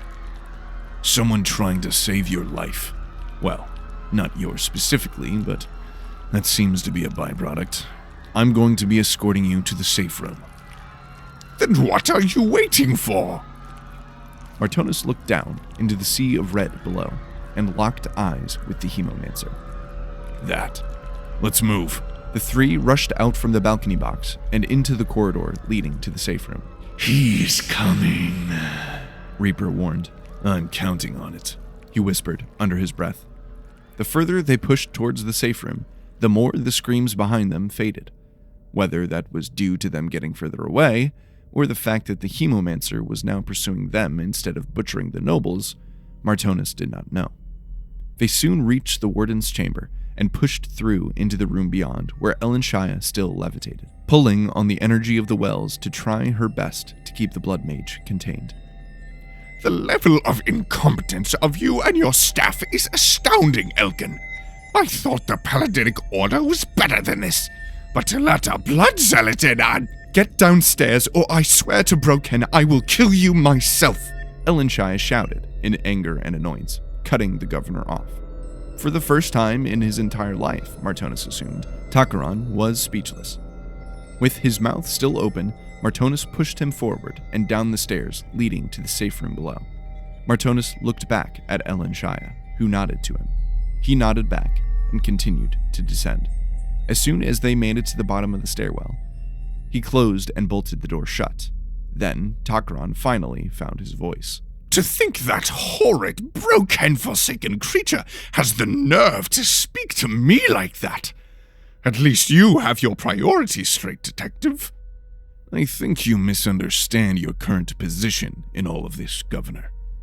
You aren't our priority. You're our bait, Martonis responded.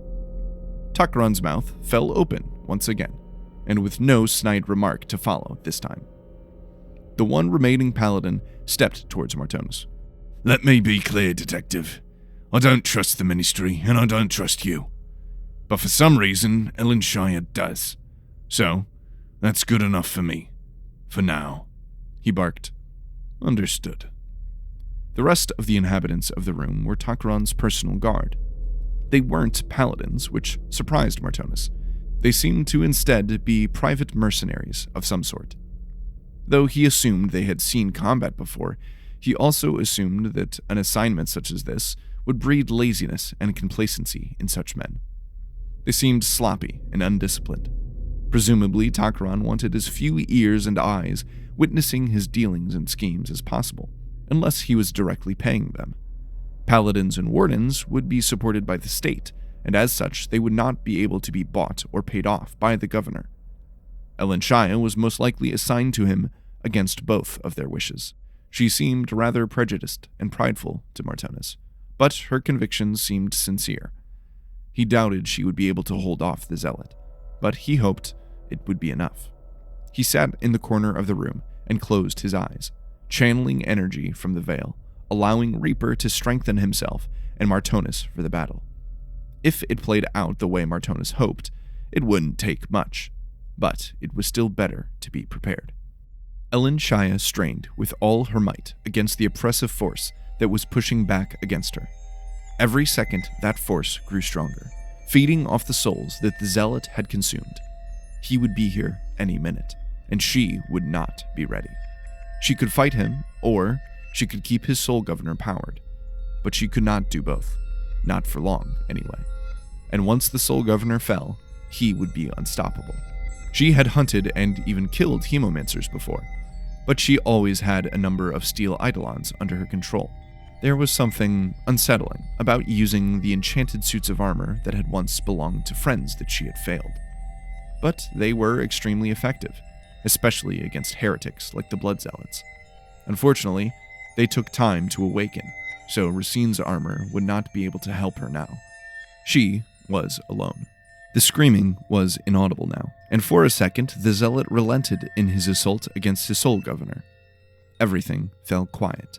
She gathered as much power from the wells as her soul could hold, preparing for the inevitable battle. In the silence, she heard a gentle trickle of blood, and watched a pool begin seeping under the door. He was there. Spikes of blood violently burst through the door, still attached to the creature on the other side. The spikes began to undulate and shred the thick wood of the door before ripping it completely off of its hinges and pulling it back into the darkness. The zealot appeared in the doorway, and Elinshaya reached out and placed an invisible barrier between them. The zealot raised his arm, where she could see a dull glow radiating from underneath his bloody carapace. The soul governor. Pain seared her soul as he once again tried to break her control over the device, forcing her to drop the barrier. She pulled in more energy from the wells beneath her. She couldn't see the creature's face, as it was covered by several inches of solidified blood, but she could sense him smiling. She drew in even more energy. She knew that if she drew too much, it would do permanent damage to her soul, like breaking a dam and letting the floodwaters rush through for a short time, but leaving a barren wasteland in its wake. She didn't care. She pushed energy out of one hand, throwing the zealot against the wall outside of the room, while still floating over the fountains and drawing energy from them with her other hand. She kept pushing, holding him back against the wall several feet from the floor. He continued to batter against the Soul Governor, and it took every fiber of her being to hold back his soul and his body. She watched in horror as the thick armor that covered his face began to melt away and run down to his chest, where it coagulated as a razor-sharp needle that began growing out towards her. He had a young face with a wild and wicked smile stretched across it. The needle protruding from his chest got ever closer, growing at a rapid rate. It was merely feet away from her now. If she didn't move, it would pierce her heart. What will it be, Warden? Will you die here, protecting your governor? Or will you fight me with honor? He said softly through his smile. Honor? How many innocents have you butchered tonight? They are anything but innocent, he shouted in response. The needle slowed inches from Elenshaya, threatening to kill her with every breath. No, she would not die like this. She would die on her own terms. She knew what she had to do. She pulled, drawing up every last ounce of magical power in the reservoirs below her. She felt alive. Her eyes began to glow a bright white with power, and then she pushed. The wall behind the zealot began to bend and buckle until the boards eventually snapped and splintered as she threw him through the wall. And the one behind that, and the one behind that. The wells were dull now, all of their energy pulsing through Elenshia's body. She shot out of the room, flying through the massive holes that she had carved. She saw him, slumped against another wall, struggling to stand. She sped up and collided with him, shattering the last wall and launching him down into the ballroom below. He crashed down into the center of the room that was covered in blood. The handful of nobles that remained there all scrambled towards the edges of the room, except for one. One boy knelt near the end of the room, face blank, cradling the head of a deceased older noble in his lap. Fool, he should be running with the rest of them. Elenshia floated downwards, still radiating with energy, until she was only levitating a few feet from the ground. The energy burned brightly within her, though she felt it draining rapidly. She would not be able to last long like this, and once the power was exhausted, she would probably die. Hopefully, it would be enough. The zealot stood slowly, blood once again covering his face. How many men, women, and children have you killed in the name of your false god, Warden? False god? Broken is a god of order and protection. Your god is one of chaos and death. Grom is not my god. His bloody armor pulsed around him, reacting to his anger. Even with all the energy she held, she still felt the Soul Governor on the brink of shattering. Everyone that I have killed, I have done in the name of peace. You only kill for power. My people have done nothing to you for centuries, and yet you hunt us like animals. We just want to be left alone. She did her best to hide the terror she felt as the gems of his Soul Governor began to crack under the immense power that radiated from him. She knew she needed to do something fast before her power gave out. We will hunt the children of Crom, no matter what form they take. You are animals, bloodthirsty monsters. Your dark magic is a blight on the land, one that we will extinguish. She shot towards him in a flash, blasting him with hot white energy that melted his armor away, though he healed and replaced it just as fast. He manifested a hammer made from blood in his hand and slammed it against her side as she flew past him, throwing her to the ground. She recovered her footing and threw another burst of energy against him. Wardens were proficient at defensive magic. They made wards and barriers to protect people. She was not suited for combat like this. She erected a barrier around her and began blasting him with energy, but he kept siphoning blood from his earlier victims that still lay nearby. He battered against her barrier, draining her energy with every hit. With one final blow from his hammer, he shattered the barrier and rushed towards her, grabbing her by the face and throwing her through a table. She reached her hand up to her face and felt blood dripping from a cut that he had inflicted. Her sight blurred as she felt the poison begin to take hold. He had poisoned his own blood in order to poison her. The power began to fade even faster. She rose back up into the air and bombarded him with everything she had. A constant beam of blinding light struck him in the chest. His armor began to melt away from his extremities as he forced it to his chest to reinforce the spot where she continued to blast away. He couldn't have much blood left, and without being able to touch the blood around him, he wouldn't be able to gain more. He would burn his own soul soon, if she could just hold on a little longer. Her energy faded and the light dimmed from her eyes. They both collapsed to the floor. Had she done it? Had she actually won? She struggled to turn her head towards him, where she watched with horror as the blood trickled down her cheek and began to drip. It didn't drip to the floor below, however. Instead, it fell towards the zealot as he began to pull on the blood surrounding them. It rushed towards him in an instant.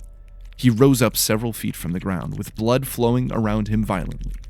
She had failed, and his soul governor was broken. She strained to try and signal her paladin that the hemomancer was coming, but she wasn't able to feel him. In fact, she wasn't able to feel anything. Her magic, her soul, was gone. Panic set in, and she called out to the monster that had just defeated her. What are you waiting for?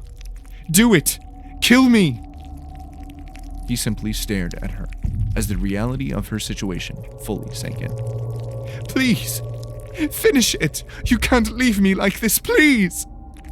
He glanced at her one last time, and then shot back through the hole in the wall that they had made. Martonis felt as if he was floating. His mind drifted through consciousness as he allowed Reaper to empower himself within the veil. He heard the shouting and arguing of the others in the safe room, but he tried to ignore them. Takran would really argue with anyone about anything, it seemed. She has fallen, Reaper shouted.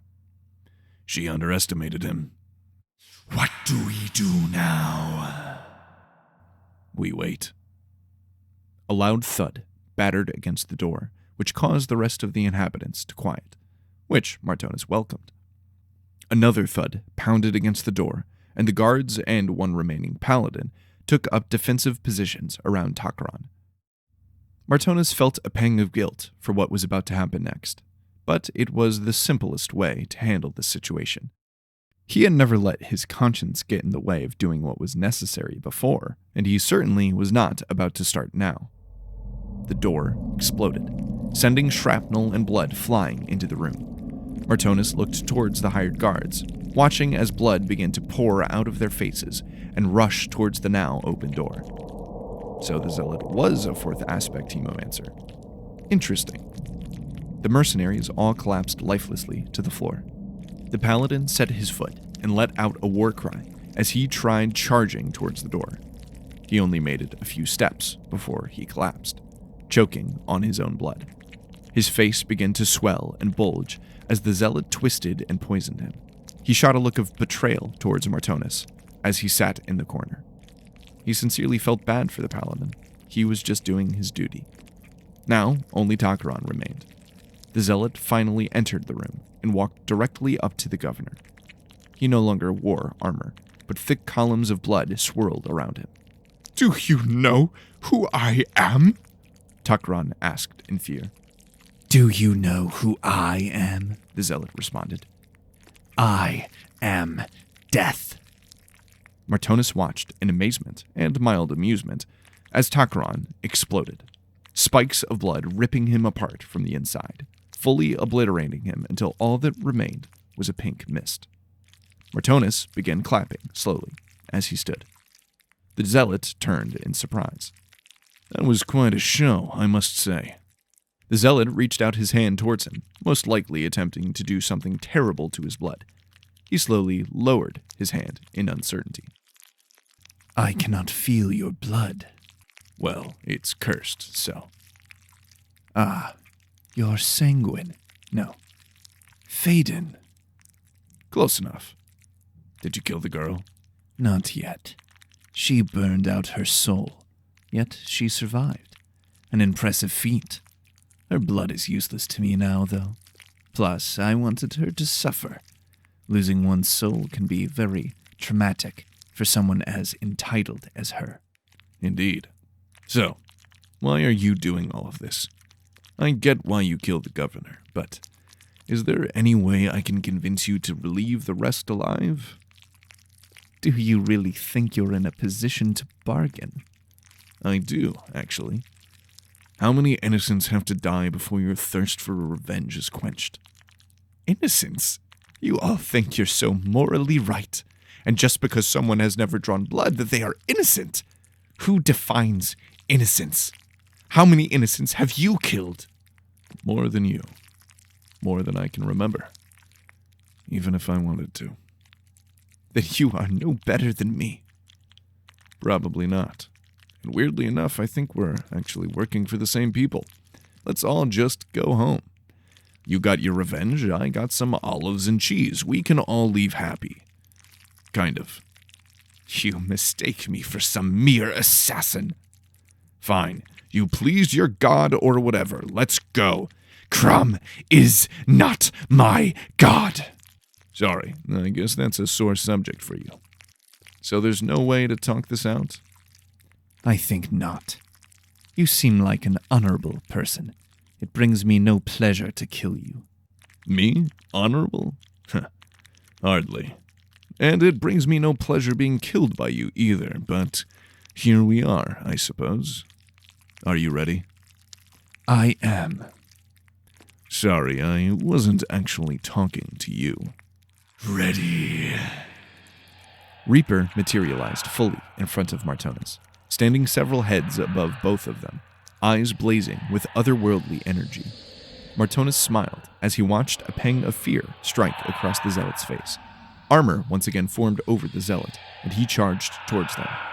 Then Reaper's body expanded, stretching out across the room and casting them all in complete and utter darkness.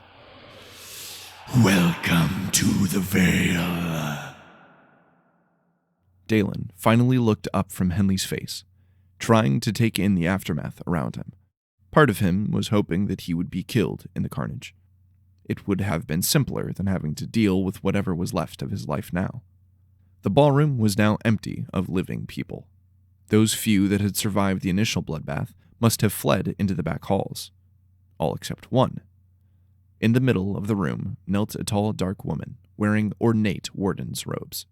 She looked almost as lost and broken as he felt. A door opened behind him. He slowly turned his head to see Martonis come walking into the ballroom, hardly a scratch or drop of blood on him. He stopped right in front of Dalen. You know? He asked solemnly. Know what?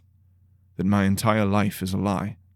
That the one person I cared about had just been using and manipulating me? Do I know? No, I don't know anything anymore. I'm sorry, Dalen. Is that even my name? I can't remember. He's given me so many names. So many lives. I don't even know who I am, Martonis. Who am I? Martonis picked up a chair. Its back had been broken off and righted it so that he could sit down in front of Dalen. I know right now that this feels like a curse. But you've been given a gift, kid. You get to choose who you want to be, fully and completely. If you don't like your name, change it. If you don't like your life, change it. No one gets to tell you who to be anymore. Live your life the way you want to. You've been given a perspective on the world that few in history have ever shared. Don't waste it. They sat in silence for a few uncomfortable moments. Martonis glanced over at the warden. Be whoever you want to be, kid. I wish he had just killed me. I know the feeling. But for some reason, the gods or the universe itself gave you another chance at life. make it count. With that, he stood and walked towards the center of the ballroom. You are getting soft in your old age, Reaper screamed. Reaper, we both know what it's like to forget who we are, to lose ourselves, our identity. The difference is, you and I have each other. He has no one now. Martonus walked towards Elenshia. She knelt in a pool of blood, looking completely dejected and defeated. He walked up and sat down in the blood beside her. Is he? She stuttered. I handled it. Takron's dead. So is your other paladin. I'm sorry. I'm sure you did all you could, she said, staring blankly into the blood below. Not really, but I did what was necessary. She let out an empty chuckle. The ministry always does. What will you do now? My soul is burnt out. I'll be thrown out of the order or demoted to a scribe again. My life is over, detective. Your life is what you make it. Define yourself by power, and once that power is gone, you are left with nothing. I am nothing now. I've never seen someone burn out their soul like that and survive. You are anything but nothing. Martonus stood. Elkin always acted so prideful and pompous. He had never seen one in such a state of denial and depression like this. Part of him was glad to see an Elkin humbled this way, and a warden no less. But he knew how miserable a life without purpose was, and he didn't wish that on anyone. You know, I hear the position for Spheric Governor just opened up. Maybe you should try for that. The Empire wouldn't be caught dead with an Elkin as governor. Martonus chuckled and walked away towards the grand foyer on one side of the ballroom that led to the outside world beyond. The bloodbath was over, but his work was just beginning. He had to get to the bottom of all of this. Why was he sent here? What was the ministry planning? Hopefully, the zealot would have some answers after Reaper was done with him. He opened the ornate double doors that were no longer blocked by the warden's barriers and stepped out into the fog of night. Epilogue. It had been 5 years since Tatarin's mother had died, and he had awoken to the second and third aspects of hemomancy. His village was now nothing but rubble, and his friends and family nothing but bones. He had gone on a pilgrimage shortly after, retracing the steps of when Crom still walked the mortal world. He met many other zealots, and even a few second and third aspect hemomancers. He had been tasked by the avatar of Crom to start a new village. He gathered refugees from across Apis and built a new society. The other zealots hailed him as their leader, and they worshipped Crom for giving them such a strong protector. He was strong. The strongest hemomancer since Crom, some said. He basked in his power and their adoration. But then it all came crashing down. This time not at the hands of Broken or his paladins, but at the hands of his own people. He had been meditating, as he always did during their evening ceremonies, drawing power from himself and the sacrifices that had been made to him. He was levitating above the offerings, drawing on their power. But this time, something was different. He felt stronger. He felt something more than just what they offered. He reached out a little further and pulled on that phantom power. He opened his eyes when he heard the screams. He had accidentally drained the life of one of the high priests that served their village. He had awoken to the fourth aspect. He drew the blood of a living creature without it needing to be spilled first. The final stage of hemomantic power, and a death sentence for him. The looks of worship, adoration, and respect that his people once showed him faded to looks of fear and uncertainty. He went from being an indomitable leader to a sacrificial lamb. There were only two options for fourth aspect blood mages: offer themselves willingly to Crom, or run until he catches you. After everything he had been through, after all he had done and accomplished, was this truly to be his fate? No. The night before the Avatar of Crom arrived to sacrifice him, he did something he didn't know he had the strength to do. He ran. He ran from all he had ever known, all he had ever cared about. He ran from faith and responsibility. He never expected to get this far. He always thought that Crom would tear a rift through the otherworld someday to claim him, but that day never came. Yet, he still ran. Now, he was alone, trying to find his way in a world that wanted him dead. He found himself in a small city, disguising himself as a healer to make some quick coin. That was when the Ministry caught wind of him. There was a chase, and... Wait, why was he remembering all of this all of a sudden? Something was not right. The ground of the alley in front of him began to open up in a black void. It spread and engulfed the nearby buildings, leveling them completely. Was Crom finally coming to claim his prize? No, this was something else. Maybe something even worse. Tatarin remembered now, as a massive black form emerged from the void and towered over the city, stretching across the sky and blotting out the sun. Its infinite and burning red eyes seared into his soul as he collapsed to the ground. The city, the sky, and the land itself was now gone. All was black. All he could see was the twisting smoke and shadows, and those terrible red eyes. How much longer will you resist me? You know this is inevitable. God screamed from every direction. All Tatarin could do was scream in agony at the incredible power before him. Martonis walked into the small stone room that he had furnished into a makeshift holding cell. A single enchanted crystal lantern hung from the ceiling, which illuminated only half of the room in a dull orange glow. Tatarin was sitting in the middle of the room, tied to a chair, with his eyes rolled back into his skull. An oppressive shadow that expanded from him began to shrink as Martonis neared. That's enough, Reaper. The shadows fully retreated from Tatarin into the dark corner behind Martonis, where two piercing red eyes floated in the darkness. Tatarin's eyes focused slowly, and he gasped for breath as he came out of his trance. Martonis crouched down in front of him. So, feel like talking yet? Tatarin spat in his face. You have kept me locked in here, being tortured by that thing for 3 months. I haven't broken yet. I'm not about to. 3 months, you say? Reaper, how long ago did you first trap him in the Vale? 3 days. 3 days.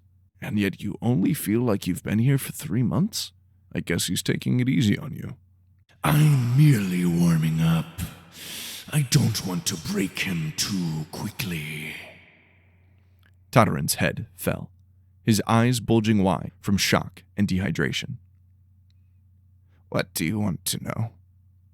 Martonis smiled. Why did the Ministry send you? They've plenty of assassins. If they simply wanted Tatarin dead, he would have been dead a long time ago. Why did they want the whole scene? And why was I there to begin with? They never told me why. They merely offered me an opportunity for revenge. They told me the location, but I had to figure out my own way in. They didn't want it to be obvious that they were involved. But what does all of that accomplish? And why would they send me and keep me in the dark? You haven't figured that out yet. So they did tell you something? No. All they told me was that everyone at that party had to die. Everyone. Everyone included you. They want you dead, Martonis. But I'm a keeper. They know hemomancy doesn't work on me. I don't need to use your blood to kill you. If your pet hadn't had time to open that portal to the Vale, things would have played out much differently. Well, we really should be more thorough, just in case. I need to make sure you're telling the truth, after all. Reaper, a few more hours should do it. Break him. No, wait, please. With pleasure. The shadows grew rapidly and filled the entire room. The dim glow of the crystal lantern was all but snuffed out as Reaper forced his way into Tatarin's mind. Tatarin screamed out in pain. and then his head fell back. Eyes once again rolled into his head. Ellen Shia sat uncomfortably atop a chair that was far too small for her, in the corner of a dark room within Martonis' safe house. After the bloodbath 3 nights ago, she let everyone believe that she had died. Things would be simpler that way. She would be paraded as a hero, not as the soulless disgrace she was now. Martonis had reported back to the ministry, but left out the fact that she and the zealot Tatarin had survived. Of the 150 people at the ball, only 23 others had survived, most of which were staff members, including that Beshan Grimace, who had avoided the chaos by staying in the kitchen and the back halls. Martonis had offered for Ellen Shia to lay low in his safe house while they both figured out what to do next. She did appreciate his kindness, even if he was an immoral ministry pawn. He exited the holding cell where he kept that monster and sat down on a wooden stool across the table from her. Get anything else? Just the same old. Every time Reaper pulls him out, he forgets how long he's been in there and gives the same answers. I think he's being honest. The story doesn't change, but I need more information. Ellen Shia usually did not support the ministry's monstrous and liberal applications of torture, but she felt no remorse for that creature. Do you think he'll break? He already has, several times, but he won't be able to give us information that he doesn't know. Maybe he's right. Maybe I was supposed to die.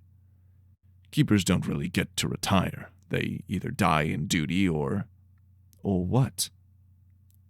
I was going to say, or the madness takes them, but now that I think about it, the madness has never fully taken a keeper. Because the ministry kills them off first, claiming it was in the line of duty. Typical. Yeah. I don't blame them, though. I almost lost myself in those back halls. If I had fully lost myself and Reaper wasn't able to heal me, he would have gone mad too.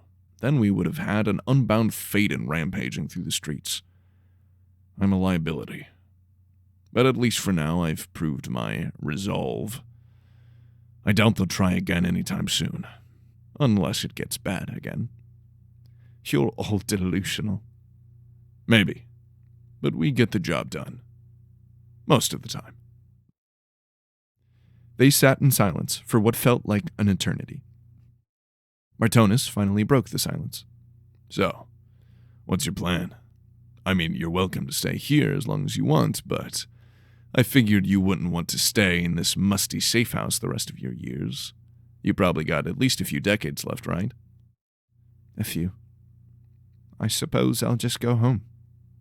Pyrrhica? Yes. Well, good luck getting off Sphere.